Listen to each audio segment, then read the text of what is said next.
पुरणपोळी खाल्ल्यामुळे वजन वाढेल का? एका पुरणपोळीमध्ये 500 ते 600 कॅलरीज असतात. म्हणजे 2 पुरणपोळीमध्ये 1000 कॅलरीज.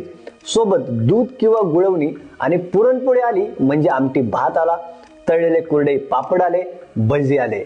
म्हणजे 1500 ते 1600 कॅलरीज आपण एका वेळेच्या जेवणामध्ये खात आहोत. आणि अशा पद्धतीचं जेवण तुम्ही आठवड्यामधून एकदा किंवा दोनदा करत असाल तर तुम्ही किती डाएट केला, वर्कआउट केला तरी तुमचं वजन कमी होणार नाहीये. त्यामध्येच काही लोक दुपारी पुरणपोळी खातात, रात्री स्वयंपाक करायला नको म्हणून रात्रीही पुरणपोळी खातात आणि दुसऱ्या दिवशी सकाळी दुधासोबतही पुरणपोळी खातात. तर भावा, अशा पद्धतीचं तुझं जेवण असेल तर तुझं वजन कमी होणं केवळ अशक्य आहे. आणि हीच लोक बोलत असतात की आम्ही घरचं जेवण करतोय तरीही माझं का वजन वाढतंय मला समजत नाहीये. ओ शेट, तुम्ही एकच व्यक्ती 4 व्यक्तींचं जेवण घरचंच करत आहात, त्यामुळे तुमचं वजन कमी होत नाहीये. हा व्हिडिओ तुमच्या पुरणपोळी आवडणाऱ्या मित्राला नक्की शेअर करा.